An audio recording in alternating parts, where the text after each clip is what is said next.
and enjoy the mission work that they do in this area.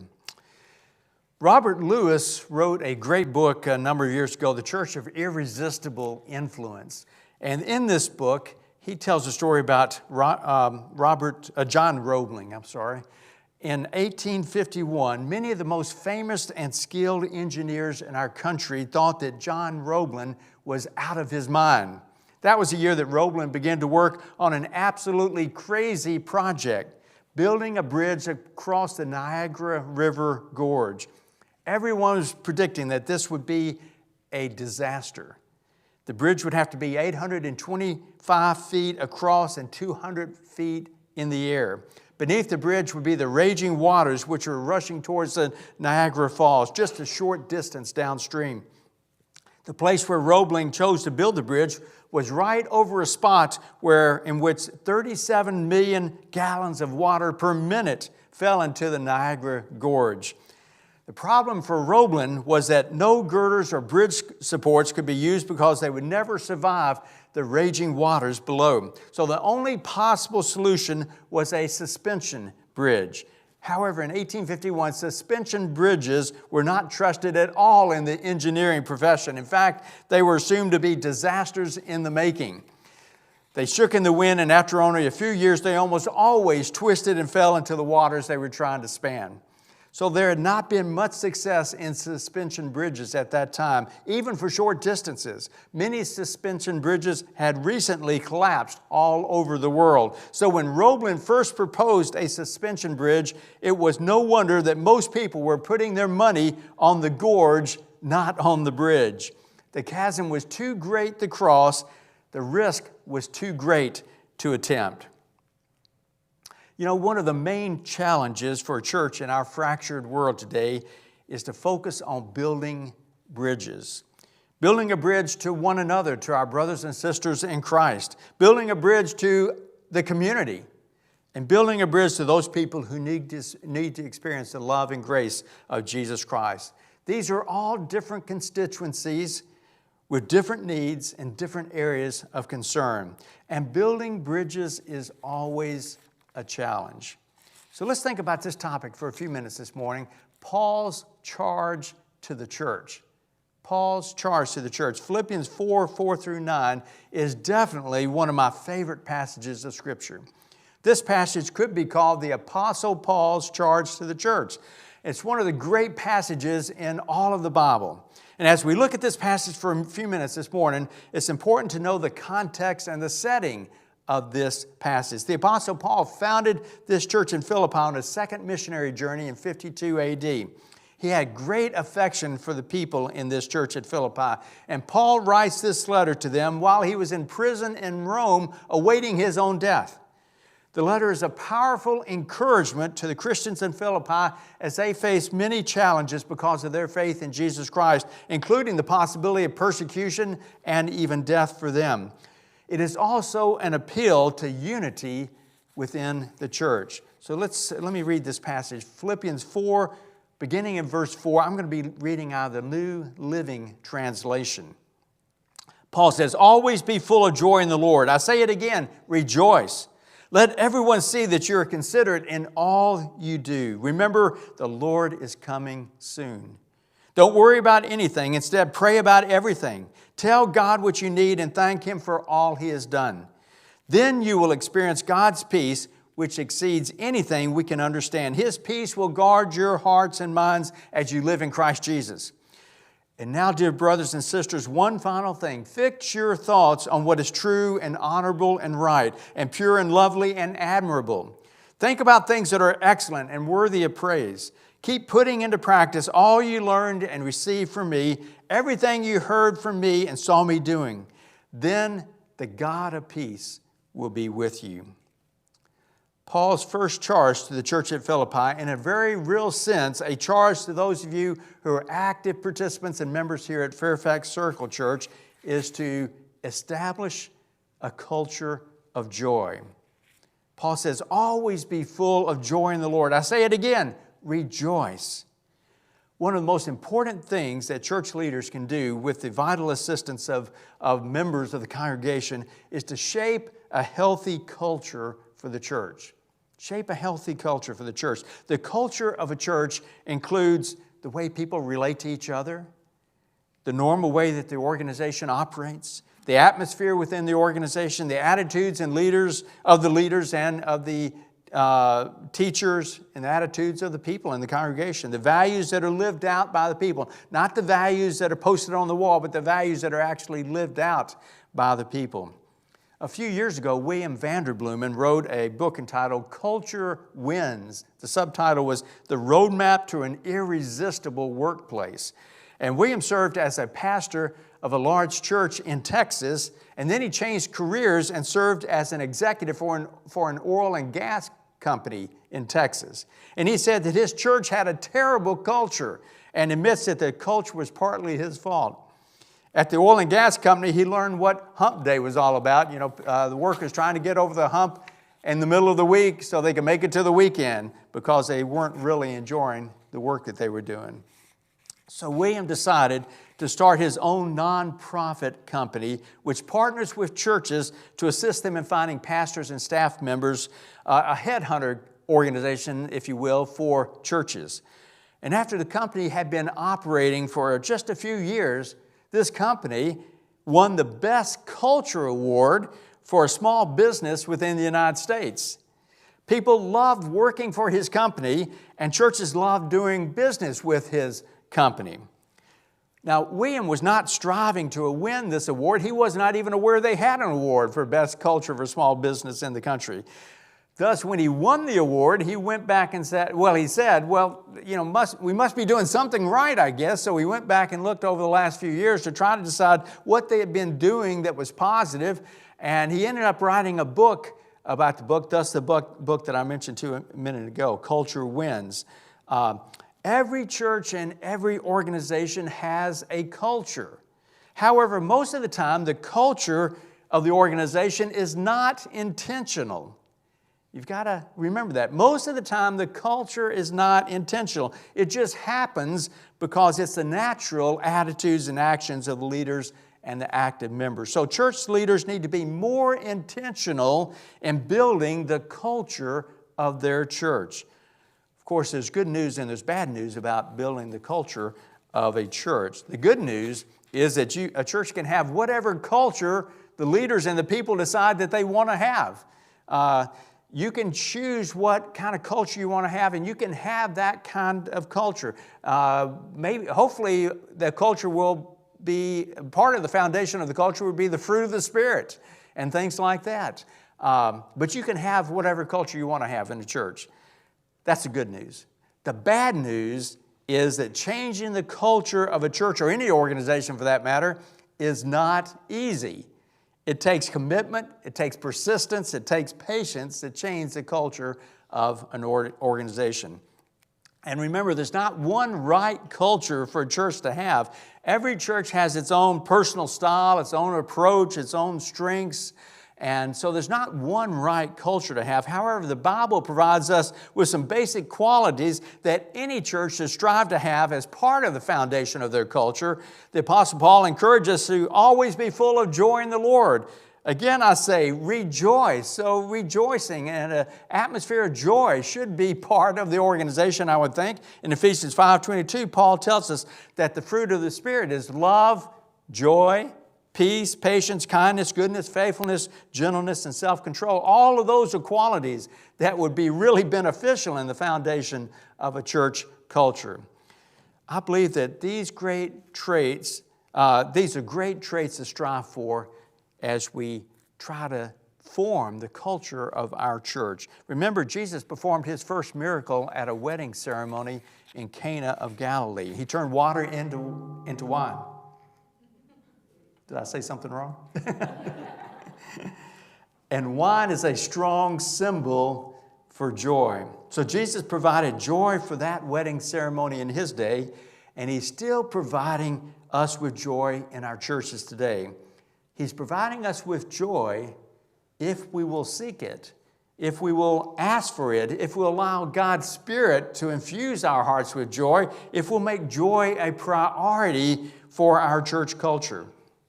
There's a new internet movie series that I'm a big fan of called The Chosen. I think I asked you how many of you had seen some episodes of that. Some of y'all seen the episodes of The Chosen? A few of you have, okay. Go check out The Chosen. I'm a big fan. But in this series, one of the main points that it brings out is how Jesus called his disciples, and it's the ministry of Jesus and his disciples as seen in the gospel accounts. And it focuses on showing how Jesus changed the culture among his group of disciples. As you remember, the disciples were a hot mess as a group at the very beginning when Jesus first called them. Most of them hated Matthew, who was a tax collector. James and John were always trying to gain power within the group. Simon Peter was very headstrong and impulsive. And Simon the Zealot wanted to foster a violent uprising against Rome. This was a very difficult group to work with. And when the disciples were first called to follow Jesus, the culture within the group of disciples was obviously not very healthy. And The Chosen provides a powerful glimpse of what this culture probably looked like and how Jesus, probably worked with this culture to change the culture. And in one scene from The Chosen, it shows Jesus and his disciples. One episode shows Jesus and his disciples outside the Samaritan city of Sychar. Jesus had just met the woman at the well. You remember that story in John chapter 4. And he had talked to her at the well, and she had gone back and told all the people in Sychar that she had met the Messiah, and a lot of them came out to visit Jesus. And the Bible says he stayed there for a couple of days ministering to the people, these Samaritan people. So there's one scene in The Chosen that I just think is really awesome that you'll have to go and check out. And it shows Jesus outside the village of Sychar, just kind of preparing for his day of ministry with the people there. And James and John come out to talk to him about, I think, some issues like why can't they be more of the leaders of the group of disciples or something like that. And while they were just approaching Jesus, there were a group of Samaritan young men that came walking by, and Jesus greeted them very kindly, and they gave a greeting to these Jewish men, Jesus and James and John, by throwing rotten fruit at them and by kind of cursing at them and spitting on them. And of course, James and John were just going crazy. They were going to go out and attack these folks, and Jesus was holding them back and say, no, don't say anything, just let them go. And so these folks walked by, and James and John talked to Jesus after the Samaritan young men walked by, and they said, you should call down fire from heaven to destroy these guys. These are hoodlums. We shouldn't even be here. Why are we even spending our time on folks like this? And Jesus gets them calmed down, and he looks at them after they're calmed down a little bit, and he tells them, hey, my mission is to reach out to folks like this. That's why we're here. That's why you're part of my disciple group, is to help reach out to folks like this in the world. But then he pauses and he says, you wanted me to call down fire from heaven to destroy these young men just because you don't like the group that they're a part of and just because they were mean to you. And James and John kind of sheepishly look down and look at each other and say, well, when you say it like that, I guess it sounds pretty bad, or something like that. It was a great scene in there, and you'll have to go back and look at it yourself. But obviously, Jesus had to change the culture within his group of disciples. They needed to get rid of their anger. They needed to have a sense of humility. That's one of the things he tells James and John right there. I need you to have a sense of humility. They needed to be positive about reaching people outside their Jewish group. There were a lot of things that needed to change within the culture of the disciples. And a big part of Jesus' ministry for 3 years was helping to change that culture within his group of disciples. It's so important to focus on shaping the culture of your church. The Apostle Paul would encourage you to create a culture of joy within your church, for one thing. But also, Paul tells us that we need to establish a culture of love and care for one another. Establish a culture of love and care for one another. He says in the second part of, in chapter 4, verse 5, the first part of that, he says, let everyone see that you are considerate in all you do. Let everyone see that you are considerate in all that you do. The Message is a contemporary paraphrase of the Bible compiled by Eugene Peterson, and the Message states it this way. It says, make it as clear as you can to all you meet that you're on their side, working with them and not against them.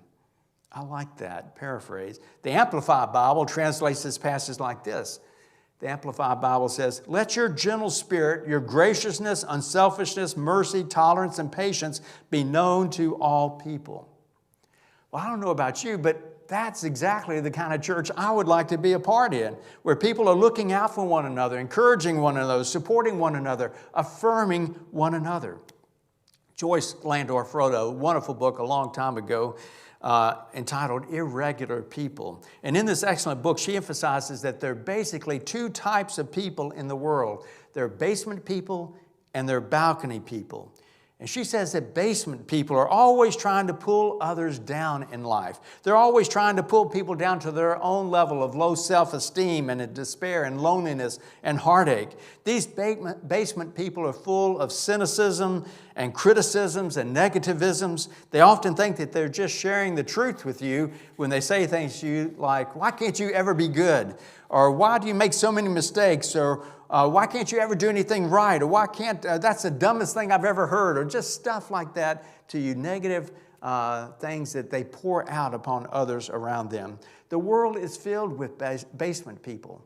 You probably are thinking of some basement people in your life right now. Folks that are always negative in their attitude. They're always pessimistic in their approach to life. They're always critical in their style. Of course, the opposite of basement people are balcony people. The opposite of basement people are balcony people. These are the folks who are always cheering you on in life. They're the people who provide encouragement and hope and affirmation. They're the ones on the sideline of your life, cheering you on to victory, saying things like, you can do it, you can make it, I've got confidence in you, I'll stand with you, I'll cheer you on. It's so wonderful to have balcony people in your life. These are the folks that make life so much more fun and exciting and challenging and enjoyable. Of course, Jesus was the greatest balcony person of all time. He said to his disciples and says to us, you're the light of the world. He called fishermen and tax collectors to be his disciples and said, I'll make you fishers of men. We need a culture in our churches in which people are encouraging each other, affirming one another, supporting one another, challenging each other on to victory in life. One of the best gifts you can provide for your pastor and your church staff and your church leaders is to regularly provide them with positive affirmation and encouragement and support and personal care. Build this trait into the culture of your church. Let your staff members and your leaders know that you plan to be one of their balcony people. So Paul's charge to the church includes establishing a culture of joy, establishing a culture of love and care for one another, and also, thirdly, establishing a culture that is focused on the church's primary vision and mission. At the end of verse 5, Paul says, remember, the Lord is coming soon. The Lord is coming soon. You see, we need to establish a culture within our churches that is always focused on our real mission as a church, our vision, our great commission from Jesus Christ. The fact that the Lord is coming soon reminds us that we have a job to carry out and we have a timeline to carry that out. The Lord is coming soon. Time is going by. We need to get about our mission. We have a priority to fulfill, a mission to carry out. And that priority is to reach out to a lost world with the message of salvation, with the good news of Jesus Christ. And that should be the primary mission for every church. Now, having said that, there are many ways to carry out that mission. So every church needs to decide upon their core vision. How are we planning to reach out to our community and our world with the message of the gospel? I recently read a blog post from Donald Miller, who is a Christian writer and entrepreneur, and he said the most important job of a church leader is to make sure that the church focuses on its God-given vision. By far, the best way for a church to achieve its mission is by every member sharing the grace and love of Jesus with friends and family members and co-workers. Well, someone might very aptly say that there are tens of thousands, hundreds of thousands of people in the Fairfax area who do not have a personal relationship with Jesus. So how can we hope to reach all of those people for Jesus Christ? How can we ever achieve our mission? And actually the answer is simple. We reach all of those people one person at a time. We reach them one person at a time. We must deal with people on an individual basis, and we all must have a personal concern. The key is for each and every person in your church just to focus on reaching one person for Jesus Christ at a time. That's how you have a victorious church. That's how you can literally tear down the gates of hell in your community. That's the method that Jesus wants us to use. As you probably remember, a few years ago, North Star encouraged our churches to focus on the art of neighboring, and y'all probably did that. Get to know your next door neighbors. Most people in areas like Northern Virginia don't even know the names of their neighbors. And so we encourage churches, we have refrigerator magnets that you could put on your refrigerator and put the names of the 8 closest neighbors surrounding you. Put that on, and then pray for those neighbors on a regular basis, and reach out to them and do deeds of kindness for them and share God's love with them, and ask God to give you an opportunity to reach them with the message of the gospel at some point. That's how you achieve your mission, really, is if you will just focus on reaching one person at a time, or just focus on reaching your neighbors one at a time. Reach out to them with the love of Jesus and the message of the gospel. And if each one of you will just reach out to one neighbor and one friend and one co-worker at the time, you can actually reach Northern Virginia for Jesus Christ. Charles Allen, I think I shared this with you before in the message, but Charles Allen was a noted preacher in the last century, and he figured out that if you start with one Christian, and that one Christian reaches one person for Jesus Christ during the course of a year and disciples that person, helps them grow in their faith. And then at the end of that year, beginning of the next year, you've got 2 Christians, and if each one of them reaches just one person for Christ the following year and disciples them and helps them to grow in their faith, then the following year, then you have how many Christians? 4 Christians, right? And if each one of those 4 do that for another year, then the end of that year, you have 8 Christians. And then the following year, you have 16. Well, he figured out that if you add that up and do the math, which I'm not very good at math, but if you do that for just 32 years, you reach the entire world for Jesus Christ. And if you do that for just 16 or 17 years, you can reach all of Fairfax County for Jesus Christ, reaching one person at a time per year. And that's if you just start with one Christian in your church. And you can start with many more than that here at Fairfax Circle. John Roebling faced a very daunting challenge as he constructed the suspension bridge over the Niagara Gorge. Just before construction began, the suspension bridge over the Ohio River came crashing to the ground. So no one thought that Roebling would have a chance. No one thought that he'd be successful. However, in March 1855, Roebling completed his bridge, and it was very simple and yet a sturdy structure. 4 plain towers, 60 feet high, 4 cables 10 inches in diameter, and a straightforward timber truss joining the 2 levels into one span. The bottom level was for carriage and pedestrian traffic, and the upper level was for the Great Western Canadian Railroad. On Friday, March 6, 1855, the first train crossed over the bridge. It was a heavily loaded cargo train, and the crossing was a success. A few days later, the first passenger train crossed over from Canada to America. And Roebling wrote a note to his family, proudly telling them, "No one is afraid to cross."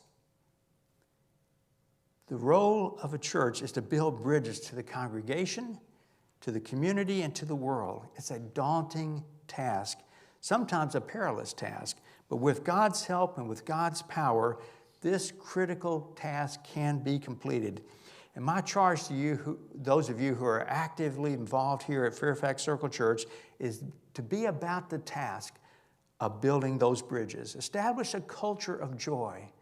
Establish a culture of love and care for one another, and establish a culture that's focused like a laser on your vision and your mission, reaching people for Jesus Christ in your community and around the world. Let's join together in prayer.